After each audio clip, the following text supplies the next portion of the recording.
और हम भी खड़े हैं। तो आप हम चारों लोगों के लिए हम सफरर नहीं है, केवल वही मजदूर ही सफरर है। उस लाइन में, उस इंसानियत की लाइन में आपको भी तो मिलना चाहिए, हमको भी तो मिलना चाहिए, क्योंकि आप ही की वजह से आपका परिवार चल रहा है। नमस्कार दोस्तों, ग्रेनो की इस चुनावी यात्रा में आप सभी का स्वागत है। ग्रेनो की इस चुनावी यात्रा में आज अभी हम मौजूद हैं ग्रेटर नोएडा में। आज भारतीय सुभाषवादी भारतीय समाजवादी पार्टी सुभाष पार्टी ने जेवर से और दादरी विधानसभा से अपने प्रत्याशी घोषित किए हैं। आज की इस चुनावी यात्रा में हम जानेंगे कि सुभाष पार्टी का क्या एजेंडा है, किन विषयों को लेकर के यूपी चुनाव में उतर रही है। बातचीत करने के लिए हमारे साथ मौजूद हैं सुभाष पार्टी के राष्ट्रीय अध्यक्ष अशोक जी, साथ ही जेवर और दादरी से जो प्रत्याशी घोषित हुए हैं राघवेंद्र जी और संजय भाटी, उनसे भी हम बातचीत करेंगे। आपकी पार्टी का एजेंडा क्या है, किन विषयों को लेकर, किन मुद्दों को लेकर आप यूपी चुनाव में कूदे हैं आप लोग? बेसिक रूप से हम लोग जो पार्टी बनाए हैं, जो सुभाष चंद्र बोस जो नेताजी थे, उनके असूलों पर चल करके ये पार्टी का निर्माण किया गया है। उनके जो भी आदर्श थे, उनकी जो भी सोच थी, उसको पूरा करने के लिए हम लोग कटिबद्ध है। और जैसा कि पहले भी मैंने बताया कि सुभाष चंद्र बोस जी आज़ादी चाहते थे और आज़ादी मिलने के बाद एक नया स्वरूप बनाना चाहते थे भारतवर्ष का। आज़ादी तो उनके सहयोग से मिल गई, लेकिन जो स्वरूप वो चाहते थे वो उनके सामने नहीं बना। उन्हीं बातों को लेकर के जो उनके सपनों अधूरा रह गया है, उसको पूरा करने के लिए हमारी सुभाष पार्टी कटिबद्ध है और उसको लेकर के हम आगे बढ़ रहे हैं। सुभाष चंद्र बोस की जो सपना थी कि ये भारत जैसा हो, और उसे पूरा करने के लिए जो है आप लोग, आपका आप दादरी से प्रत्याशी बनाया गया है। दादरी की क्या चुनौतियां हैं और उन चुनौतियों से निपटने के लिए आप कैसे कार्य करेंगे? दादरी क्षेत्र जो जाना जाता है औद्योगिक नगरी के नाम से जाना जाता है और शिक्षण संस्थान के नाम से जाना जाता है। यहाँ पर जो स्थानीय युवक हैं वो काफ़ी बेरोजगार हैं इस समय। हमारी कोशिश ये होगी सत्ता में आने के बाद उन्हें प्राथमिकता, योग्यता के आधार पर प्राथमिकता रोजगार में दिया जाए।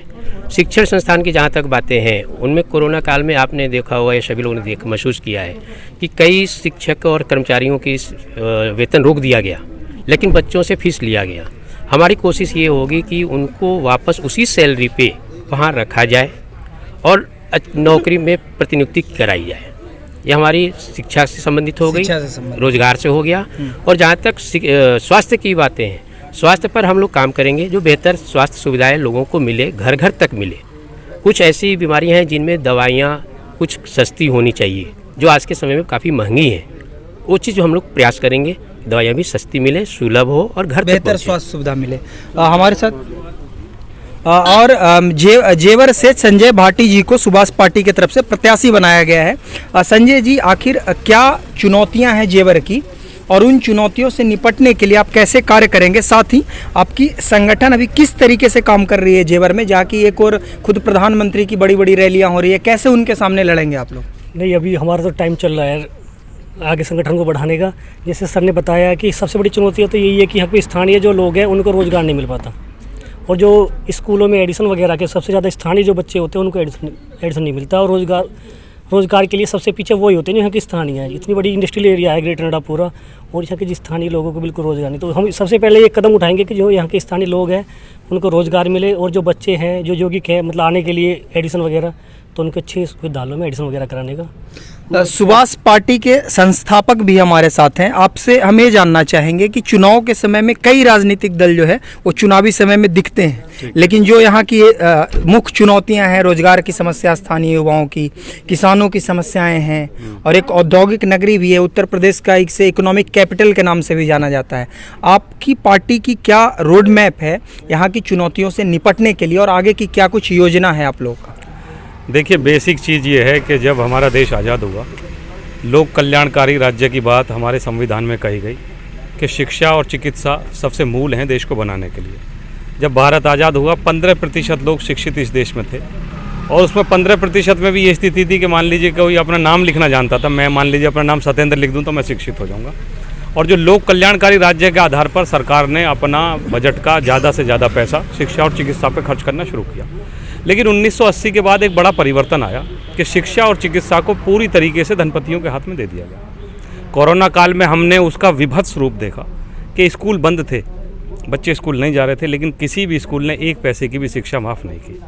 और दुखद स्थिति सबसे ज़्यादा ये थी कि देश में प्रधानमंत्री भी हैं, मुख्यमंत्री भी हैं, 10-10, 15-15 बार लोग MP MLA भी बने हैं, लेकिन एक भी नेता ने एक शब्द भी ये जो शिक्षा के नाम पर इस देश में लूट हो रही है उसके खिलाफ एक भी शब्द भी नहीं बोला। और चिकित्सा की स्थिति आप देख सकते हैं, प्राइवेट हॉस्पिटलों में मैं कहना नहीं चाहता लेकिन कह ही दूँ, वेंटिलेटर पे लाशें लटकी रहती हैं लेकिन डॉक्टरों का हृदय बिल्कुल भी नहीं पिघलता। तो ये कोई बहुत छोटी लड़ाई नहीं है। पॉलिटिकल पार्टी बहुत सारे मुद्दों के साथ आती हैं, हम लोग भी आए हैं और भी बहुत पार्टी आएंगी। तो ये लड़ाई 1-2 दिन की नहीं है, अभी हम लोग एक वैचारिक लड़ाई के रूप में हैं। आपने अभी एक बात बताई कि प्रधानमंत्री की रैली हो रही है। प्रधानमंत्री की एक रैली कितने में होती है? 100 करोड़ रुपए में होती है। अब हमारे पास तो एक कैंडिडेट पर खर्च करने के लिए 5 लाख रुपए भी नहीं है। तो हम एक वैचारिक लड़ाई लड़ रहे हैं, और वैचारिक लड़ाई लड़ रहे हैं कि आप जैसे जो प्रबुद्ध पत्रकार लोग हैं, जो वास्तव में जनता के विषयों को उठा रहे हैं और चाहते हैं इस देश में राजनीति ऐसी हो कि आम आदमी का जीवन बेहतर बने, केवल आदमी जाति और धर्म के नाम पर लड़ाई ना लड़े, तो आप लोगों का सहयोग बनेगा तो ये लड़ाई हम निरंतर आगे बढ़ाएंगे। तो ग्रेनो की आज की इस चुनावी यात्रा में अभी आप सुन रहे थे सुभाष पार्टी का क्या एजेंडा है। सुभाष चंद्र बोस के जो सपनों का भारत है उसे पूरा करने के लिए जो है मैदान में आई है सुभाष पार्टी। आप इसी तरीके से जुड़े रहें ग्रेनो न्यूज़ की इस चुनावी यात्रा में। हम आपको जेवर, दादरी, नोएडा विधानसभा की हर एक छोटी बड़ी अपडेट देते रहेंगे। आप चैनल को सब्सक्राइब कर लें, अगर फेसबुक पेज पे देख रहे हैं तो पेज को लाइक कर लें। धन्यवाद।